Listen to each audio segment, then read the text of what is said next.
What if the stories carved into ancient stone walls, whispered in forgotten chronicles, and buried beneath centuries of silence were never meant for you to hear? What if the most powerful warrior leaders of the ancient world built their empires not only through battles, strategies, and alliances, but through a hidden system of domination that targeted the most vulnerable victims of war? Captured women? This is not the version of history you learned in school. This is the shadowed architecture of power that rival civilizations feared, documented only in fragments because the full truth was too disturbing to preserve. And it all begins with one uncomfortable question. How far would a warrior go to prove he controlled not just territories, but the very soul of a conquered people? Across ancient empires, from the Near Eastern kingdoms to the war-driven societies of the Mediterranean and the tribal confederations of the steppes, captured women were treated as living symbols of humiliation, trophies meant to send a message stronger than any blade. Leaders understood that destroying an enemy's morale required more than battlefield victory. It demanded psychological conquest, the kind that reached into households, bloodlines, and cultural identity. A woman taken during war was not merely a prisoner. She was a statement carved into the collective memory of her people, a reminder that their defenders had failed, their gods had not intervened, and their future had been rewritten by force. These warrior elites engineered rituals of intimidation that blended political propaganda, ritualized violence, and public display. Ancient tablets speak of women paraded before rival delegations as proof of total domination. Early chronicles describe scenes where warrior kings forced their captives to participate in ceremonies meant to erase their identity, replacing their names with numbers or titles that reduced them to property. Even the architecture of certain palaces was designed with corridors and chambers built exclusively for holding female prisoners out of sight, but never out of the ruler's reach, turning confinement into a spatial expression of power. To the rivals who witnessed these practices, the message was unmistakable. This leader does not just win wars, he dismantles the humanity of those he conquers. And yet, what makes this even more unsettling is how calculated these systems were. Nothing was random. Every gesture, every punishment, every decision had political intent. Warriors understood that controlling women meant controlling lineage, succession, cultural memory, and the emotional foundations of a conquered society. Their brutality was not chaos. It was a strategy, one so effective that even their rivals recorded it in tones of horror, warning future generations that these leaders were capable of destroying not only armies, but the very fabric of human dignity. You can feel the echoes of these acts in the fragments of surviving texts, in the way entire civilizations shifted their laws, their diplomacy, and their notions of honor in response to the terror leaders inflicted on captured women. As you let these images settle in your mind, consider something deeper. What does it say about an ancient world where the suffering of women was not a byproduct of war, but a calculated tool used to broadcast dominance across borders?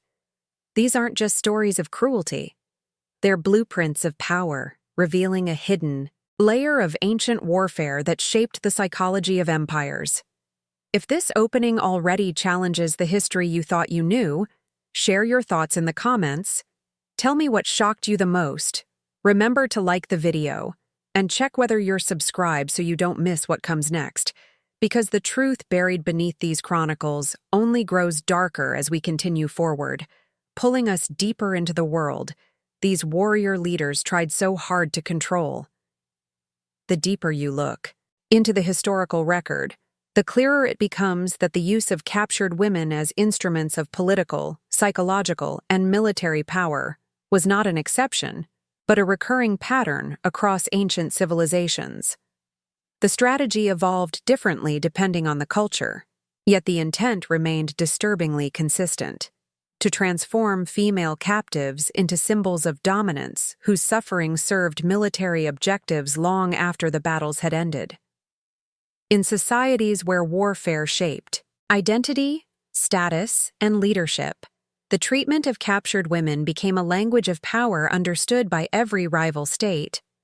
Warrior leaders manipulated this language with precision, crafting public rituals, legal codes, and diplomatic gestures that advertised control in ways that armies alone could not. Across the Bronze Age Near East, correspondence between kings reveals a chilling normalization of these practices. Letters exchanged between rival courts describe women not as individuals, but as markers of submission and leverage. A single captured daughter of a noble family could destabilize alliances, shift loyalties, or coerce entire regions into compliance. In these documents, warrior leaders openly boasted about how many women they had seized during raids, using the numbers as proof of divine favor and military superiority. These were not private confessions. They were official communications intended to intimidate, reminding enemies that failing to protect their women meant failing to protect their lineage, their prestige, and their continuity as a people. Further west, Mediterranean powers developed their own variations of these tactics.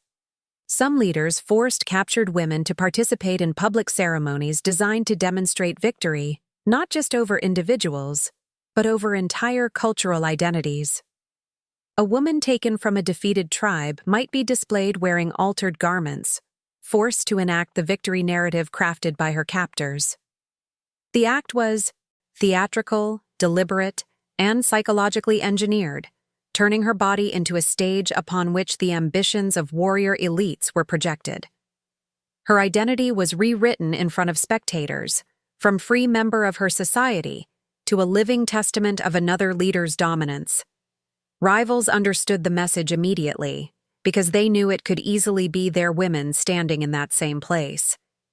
Even societies with elaborate religious systems incorporated these acts into ritualized frameworks. Some believed that conquering women allowed leaders to symbolically conquer the spirits, gods, or guardians of a rival community. Ritual offerings featuring female captives appear in both written and archaeological records, revealing a dark blend of spirituality and militaristic ideology. Leaders positioned themselves as mediators between the divine and the conquered, claiming that their control over women proved cosmic legitimacy. These acts were meant to terrify not only present enemies but future generations who would inherit the trauma encoded in these displays of power. In nomadic and warrior tribal cultures, the logic took a different turn. Captured women became a means of shaping demographic and political outcomes. By integrating them into their own communities, leaders manipulated population structures, inheritance lines, and future alliances. The process was rarely voluntary. Instead, it was presented as an irreversible rewriting of identity. For the leaders who orchestrated these acts, controlling women meant controlling the future itself, rewriting the map of kinship, loyalty, and cultural memory through forced assimilation. Rivals observing these practices understood that losing women to an enemy was equivalent to surrendering fragments of their collective identity. Each of these systems, though separated by geography and belief, shared one defining principle. Captured women were transformed into tools that extended a leader's power far beyond the battlefield. They became messages carved into the social fabric of ancient civilizations, warnings to rivals that defeat meant more than territorial loss. It meant psychological dismantling, cultural erosion, and the silent humiliation carried across generations. And as these strategies spread, they reshaped diplomacy, altered military planning, and forged unspoken agreements about what it meant to truly conquer another people, leaving behind a legacy of fear that extended far deeper than any blade could reach. As these systems matured, warrior leaders refined their methods into mechanisms so precise that they functioned almost like state machinery, designed to break identities from the inside out. Captured women were not only taken from their homes, they were systematically removed from every anchor that once gave them a sense of belonging. This was psychological engineering disguised as warfare, a cold, deliberate strategy to dismantle the cultural resilience of the conquered. Leaders understood that destroying a woman's body was one thing, but destroying her memory, her name, her lineage, and her internal sense of self could unravel an entire community's spiritual core. What rivals described as barbarity was far more calculated. It was a structured process aimed at erasing the emotional pillars that held societies together. Historical fragments reveal how these practices were embedded into the daily operations of ancient armies. Some warrior elites forced their captives to undergo rituals that stripped them of their former identities. They were required to speak the conqueror's language, adopt new names, abandon their clothing, and participate in indoctrination rites intended to sever emotional ties to their past. The process was dehumanizing by design, ensuring that even if these women survived physically, they would struggle to reclaim any sense of continuity between who they were before and who they were forced to become.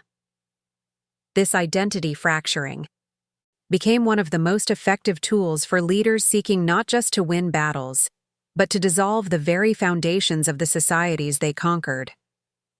Other leaders devised crueler forms of psychological manipulation. Captured women were positioned as symbols in political theaters, displayed before ambassadors or rival envoys to demonstrate absolute control. Their presence in these orchestrated scenes was not incidental. It was central to shaping perceptions of power.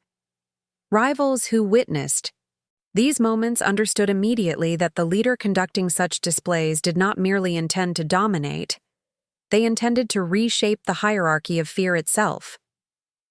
The silent suffering of these women became part of the political vocabulary, a warning encoded in human form. Their pain was transformed into a message announcing that resistance would not only be crushed, but also humiliated on the deepest emotional level.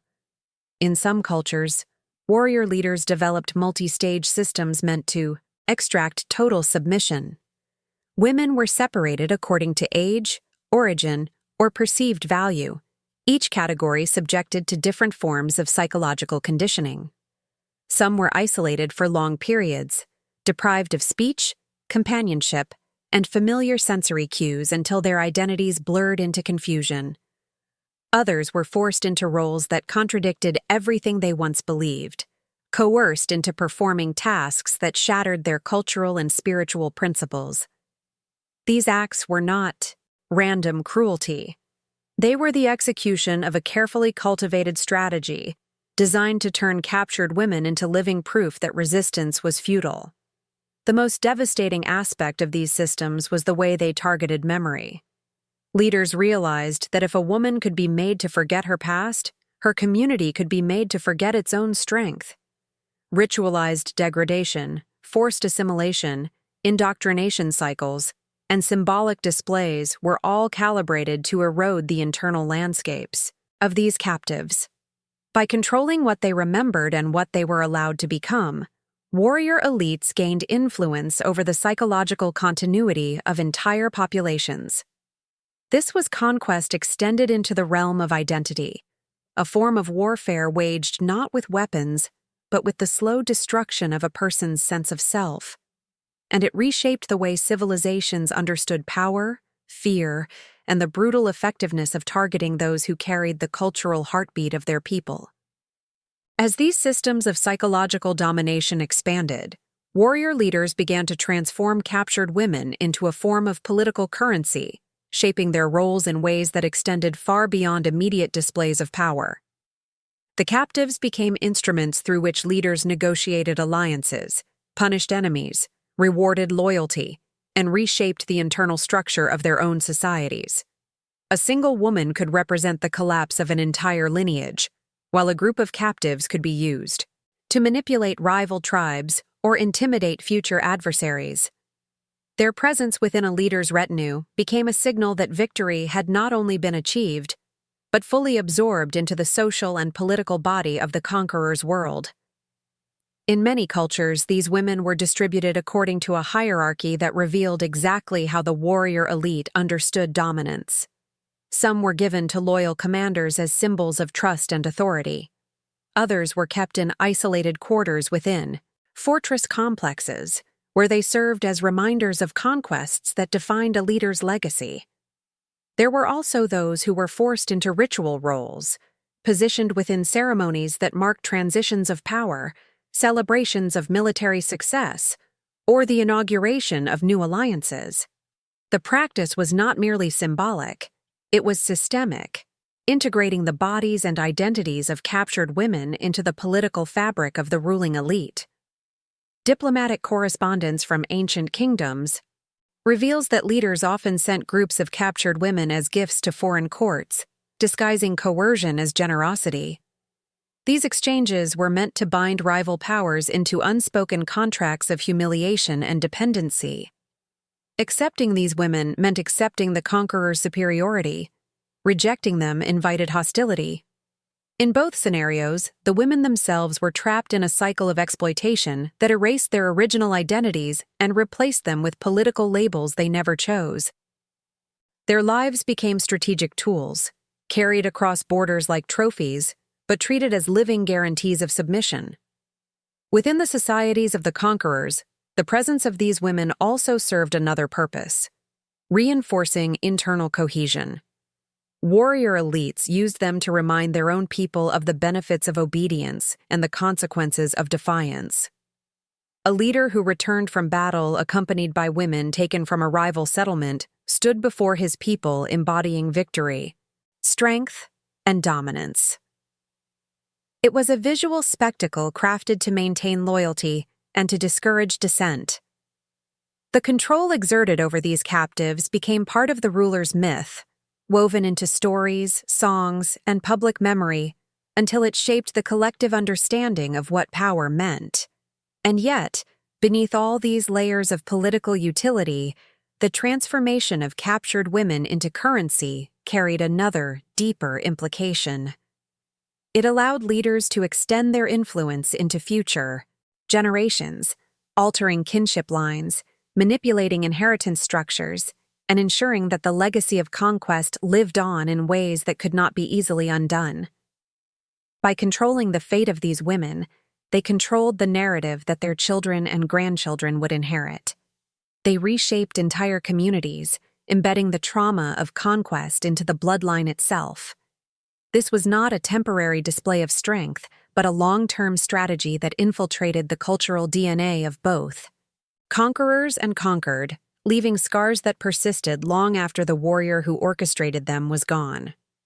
If any part of this struck you, or revealed something you had never considered about ancient systems of domination, share your thoughts in the comments and tell me what detail resonated most with you. As the political value of captured women increased, the responsibility for managing them shifted into the hands of elite military circles and influential councils who treated these practices not as isolated acts of brutality, but as an essential component of statecraft. These groups were the backbone of ancient power structures, responsible for advising rulers, maintaining order, and enforcing the norms that shaped every aspect of wartime conduct. Within these governing circles, the exploitation of women became formalized, studied, and debated, as though it were a legitimate branch of military policy. What outsiders saw as shocking cruelty, these elites interpreted as a rational system of control necessary for the preservation and expansion of their way of life. Warrior councils in certain empires kept detailed records, lists of captives organized by origin, age, status, and strategic value. These documents, though fragmented today, reveal a chilling level of administrative precision. Women from prestigious families were cataloged as assets that could be used to negotiate loyalties, compel obedience, or reshape alliances between competing factions. Others were assigned practical roles within the household or the fortress, each placement decided not by compassion, but by political usefulness. Every decision was made in a manner that reinforced the ideology of dominance, proving that conquest extended far beyond the battlefield into the intimate structure of daily life. The influence of these councils stretched across generations. Young warriors learned through observation that controlling women was part of what defined leadership and strength. Veteran commanders passed down stories describing how the strategic handling of captives could secure peace, intimidate enemies, or elevate the standing of a successful military campaign.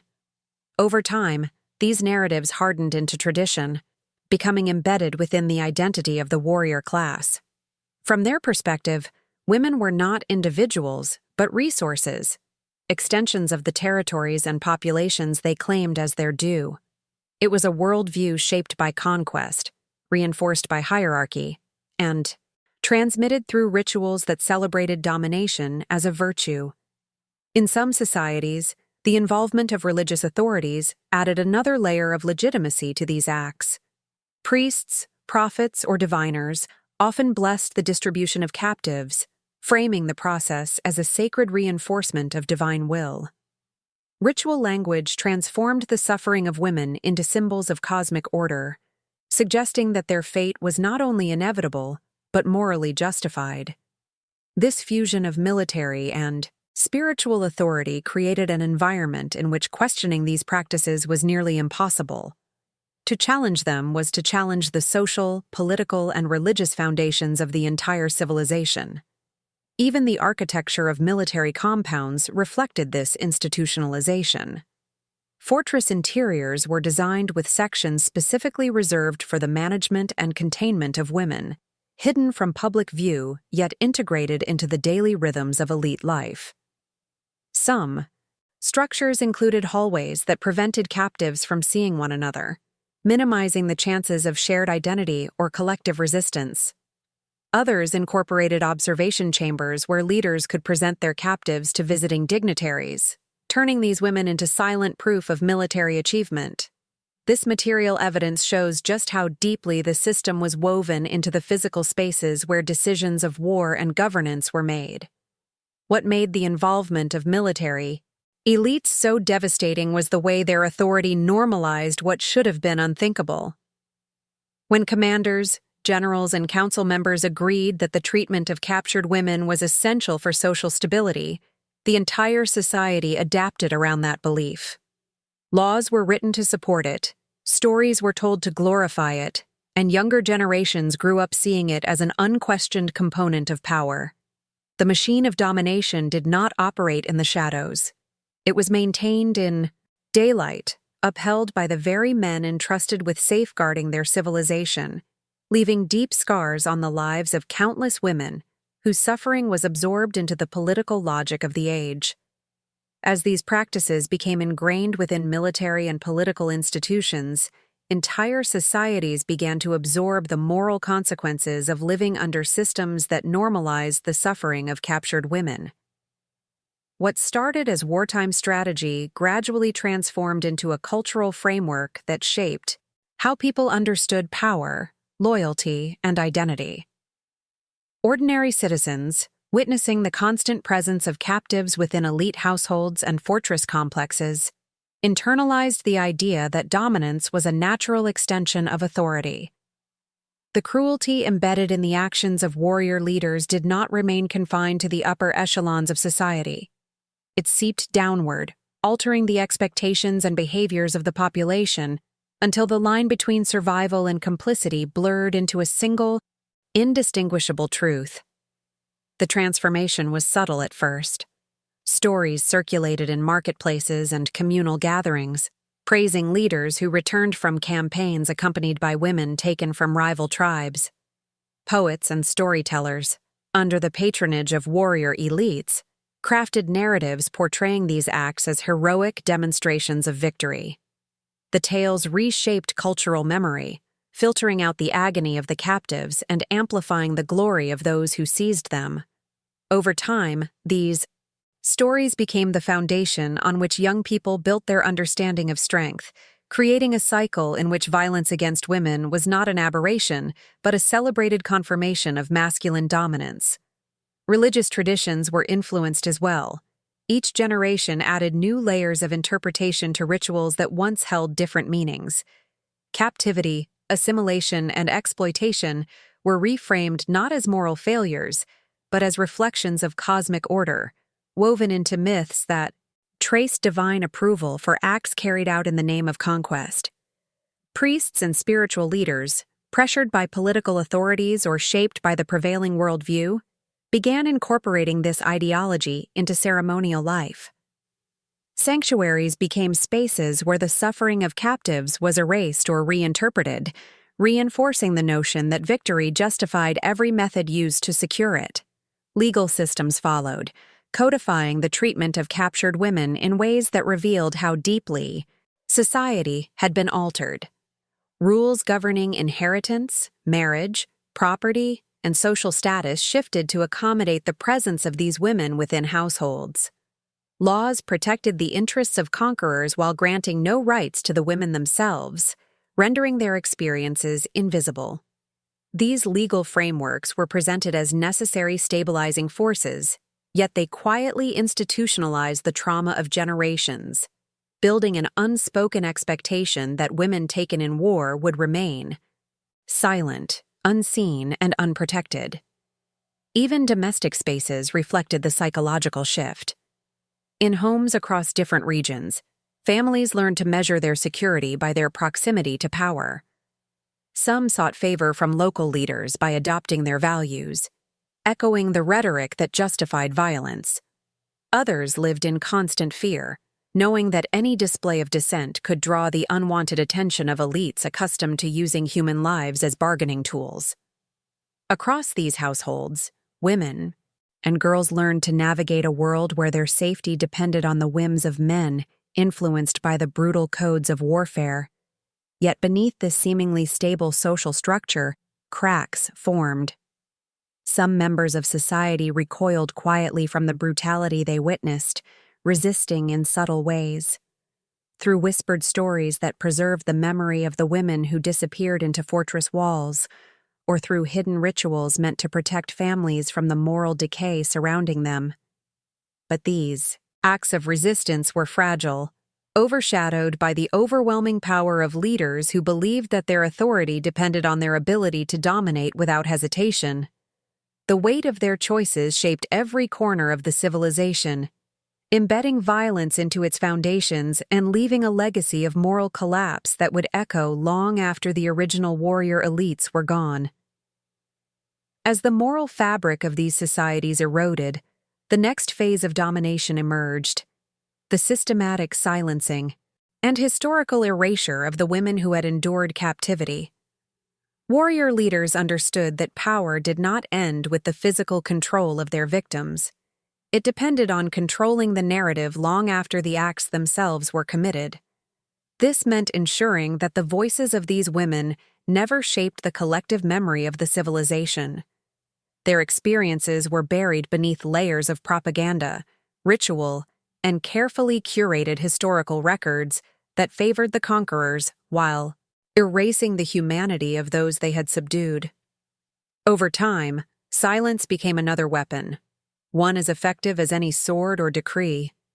In the archives of ancient kingdoms, gaps appear precisely where their stories should have been. Royal scribes copied the victories of rulers in painstaking detail, but when documenting the human cost, especially the suffering of captured women, they were instructed to omit, soften, or distort the truth. Some records portrayed these women as willing participants, as though consent could exist under systems built on fear. Others transformed them into faceless figures, nameless captives whose numbers mattered more than their identities. The result was a distorted history that elevated the triumphs of warrior elites while pushing the agony of countless women into the shadows, leaving future generations with narratives stripped of their emotional weight. What makes this erasure so haunting is how deliberate it was. In some societies, councils and royal courts directly supervised the creation of official chronicles, ensuring that the darker aspects of conquest were replaced with tales of honor and divine approval. If a woman resisted assimilation, her defiance was described as disorder, betrayal, or superstition. If she died under the weight of captivity, her death was reduced to a single line or ignored entirely. The intention was clear: to shape a cultural memory where power appeared clean, justified, and uncontested, even though its foundations were built upon layers of suffering that could never be publicly acknowledged. Archaeological evidence suggests that entire spaces were designed to hide these women from public consciousness. Hidden chambers, sealed quarters, and subterranean corridors reveal how captives were physically pushed into the margins of cities and fortresses, their lives unfolding in places meant to be forgotten. Inscriptions scratched faintly into stone, or fragments of broken pottery, hint at desperate attempts to preserve their identities. Some marks resemble names, others symbols of home or faith, echoes of lives the official histories refuse to record. These remnants, fragile and fading, stand in stark contrast to the grand monuments erected to celebrate the victories of warrior leaders. But the erasure did not stop with physical concealment. It extended into myth and tradition. Storytellers, operating under the influence of ruling elites, reshaped legends to glorify the conqueror's actions while demonizing or diminishing the women trapped in their systems. Myths framed captivity as destiny or divine punishment, subtly reinforcing the idea that these women had no rightful place in the heroic narrative. By the time later generations heard these stories, the real voices had been replaced with fragments curated by those who benefited from their silence. Even in religious texts and ceremonial chants, the traces of their suffering were coded in metaphors too obscure for common people to unravel. This silence had consequences that reached into the future. Without their stories, communities lost essential portions of their heritage. The trauma endured by these women, physical, emotional, and cultural, became embedded in descendants who inherited grief they could not fully understand. Patterns of fear, loss, and displacement were passed down through generations, shaping behaviors and beliefs long after the original events had been buried by official narratives. The absence of their voices became its own presence, a void in the historical record that distorted society's understanding of itself and its origins. If any part of this silence, this intentional burying of voices, stirred something in you or made you reflect on how easily suffering can be erased from the record, share your thoughts in the comments and tell me what resonated most. The deeper historians dig into the physical and written remnants of these ancient civilizations, the more fragments begin to surface. Small, fragile traces that reveal what the official records tried so hard to bury. Letters hidden inside crumbling archives, inscriptions left behind in abandoned fortresses, and artifacts uncovered in remote excavation sites begin to reconstruct a narrative that the warrior elites never intended anyone to uncover. These scattered pieces form a mosaic of quiet resistance, grief, and desperate attempts to preserve identity. While rulers projected images of absolute control, these hidden documents and archaeological findings expose the internal fractures of their systems, showing that the women they tried to silence still managed to leave behind evidence of their existence. In some regions, scribes wrote in private what they were forbidden to record publicly. Personal letters from officials or household attendants describe scenes they witnessed but could never speak aloud. Groups of captives held in dim chambers, rituals meant to strip women of their cultural identity, and the emotional devastation carried by those forced into servitude. These documents often survived only because they were tucked away, forgotten in sealed jars, buried beneath fallen structures, or preserved unintentionally by climate and isolation. Their tone differs sharply from the triumphant language of official chronicles. They speak of unease, moral conflict, and the haunting awareness that something fundamentally wrong was unfolding inside the walls of power. Archaeological sites reveal even more. Excavations of fortress complexes have uncovered small objects hidden beneath floor stones, broken combs, beads, tiny pendants carved with symbols from distant homelands. Some items bear markings that suggest they were used as protective charms, carved in secret moments when their owners clung to memories of a world they were forbidden to recall. In other places, Fragments of pottery were found with faint etchings. Names, prayers, coded messages, or simple drawings of landscapes these women once knew. These marks, though crude and worn by time, speak with a clarity that transcends centuries. They confirm that the women who lived in captivity fought to preserve their identities even when surrounded by systems designed to erase them.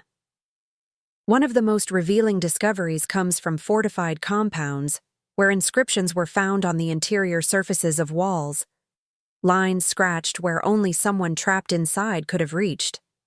Some inscriptions appear to record days or seasons, a quiet attempt to measure time in a world where time had been taken from them. Others record family names or origins, as if the writers feared their lineage would disappear without someone to remember it.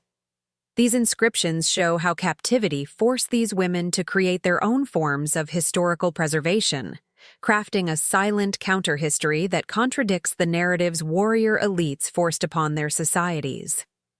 Letters found in distant regions tell another part of the story. Foreign merchants, ambassadors, and travelers occasionally wrote about the fates of women they encountered in powerful courts. Some describe their astonishment at seeing women from distant lands serving in elite households, their identities buried beneath new names and duties. Others note the tension these captives created within the political environment, hinting at rivalries sparked by their presence or conflicts over their treatment. These external perspectives expose cracks in the carefully maintained image of order and control, suggesting that even those outside the system sensed the gravity of what was happening behind closed doors. Perhaps the most haunting evidence comes from burial sites. In some regions, archaeologists have uncovered graves containing women whose skeletal remains bear signs of malnutrition, chronic labor, or trauma. These graves often have no markers or inscriptions, their anonymity echoing the lives they endured.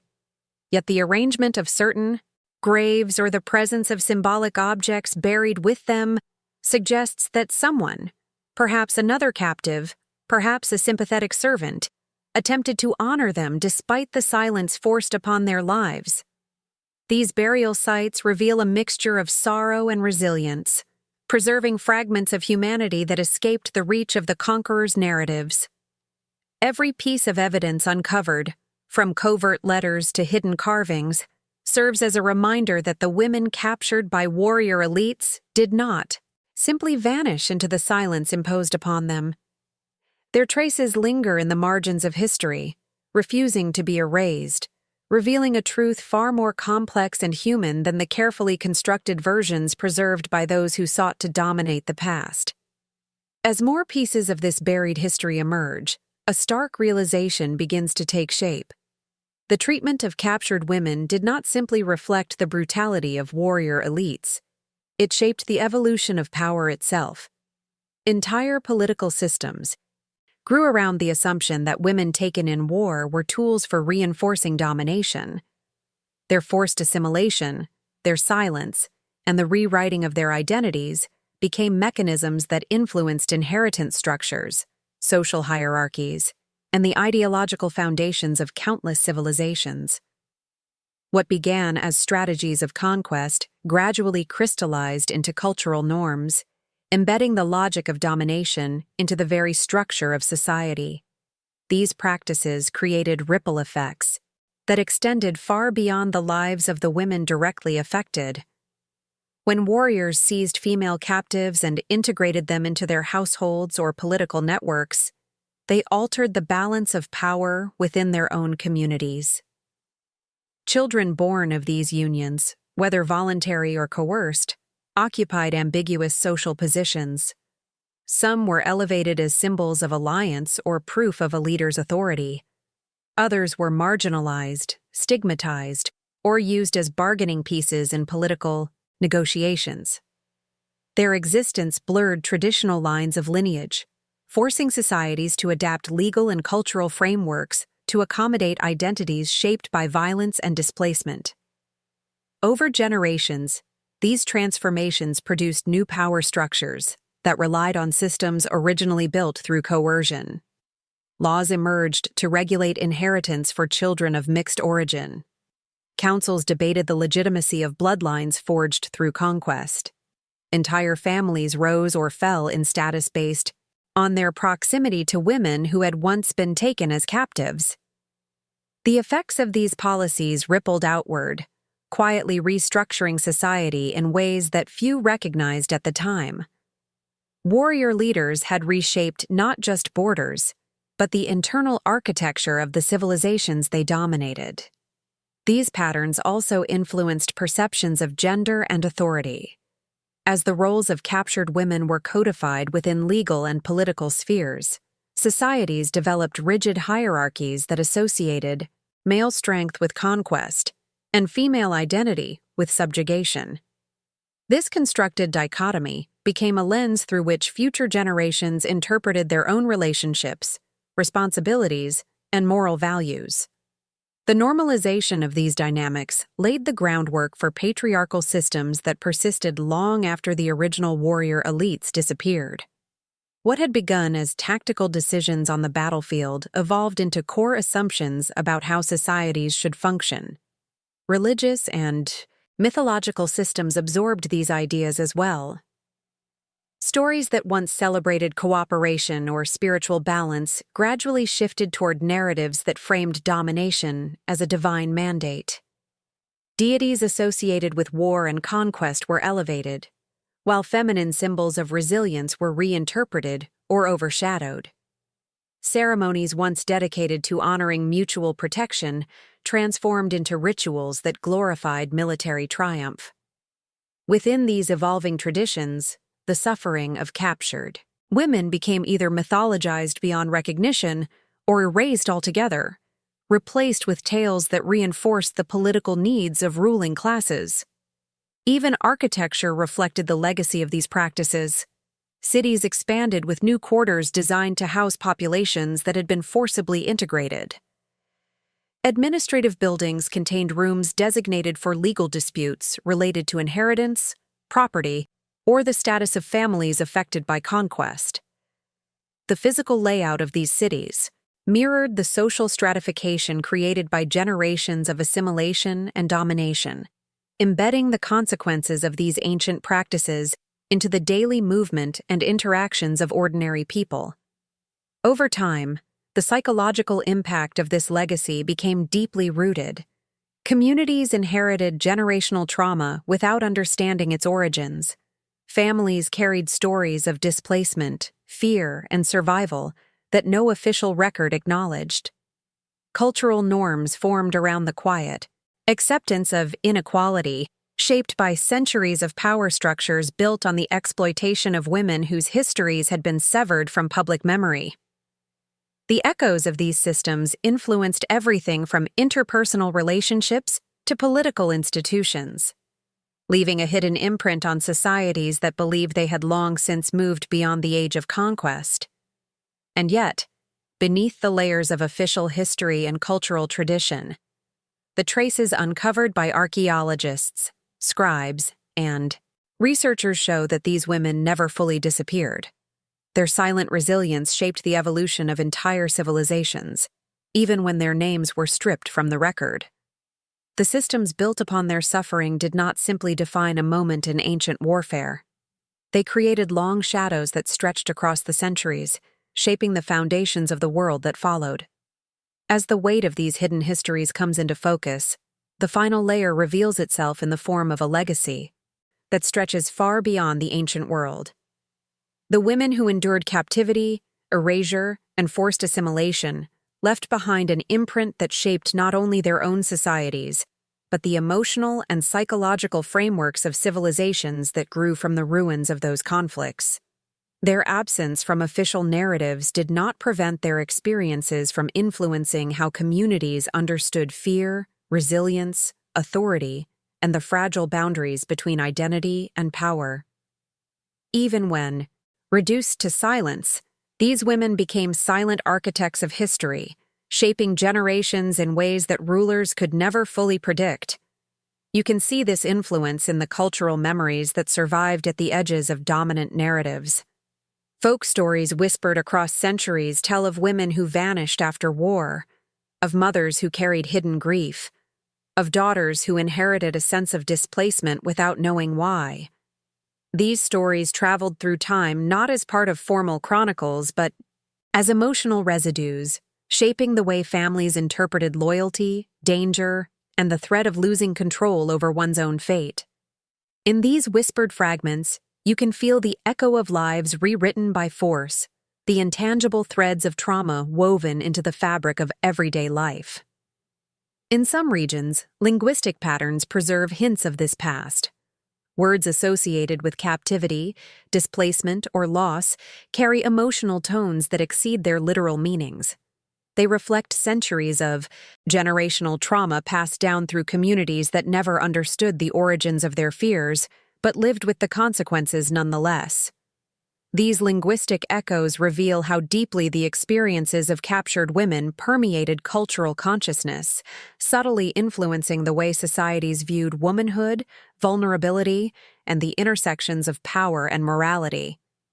The legacy also emerges in legal and social structures that persisted long after empires fell. Norms surrounding marriage, inheritance, and lineage often absorbed assumptions forged during periods of conquest. Practices that once served military or political needs became cultural habits, rarely questioned even when detached from their original contexts. Generations lived under frameworks shaped by the exploitation of women whose names had been erased, but whose experiences had quietly sculpted the systems that governed daily life. These structures, though altered by time, still carried the imprint of a world built on domination and forced assimilation. Archaeology continues to reveal how this legacy extended into physical spaces as well. Buildings adapted over centuries show traces of design intended for confinement or separation, later repurposed but still bearing the architectural residue of a darker origin. These hidden corridors and sealed rooms stand as silent witnesses to lives lived in captivity, their stone walls holding memories that official history refused to carry. Each discovery exposes another layer of a past that refuses to disappear, a reminder that the suffering of those women shaped not only their present, but the future of the civilizations that grew from their shadows. Even in modern interpretations of ancient history, the absence of their voices continues to shape understanding.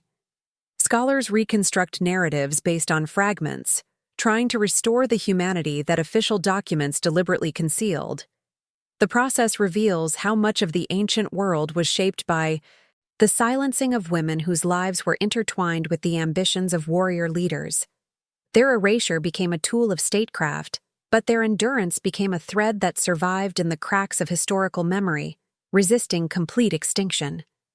And as all these layers converge, something becomes unmistakably clear.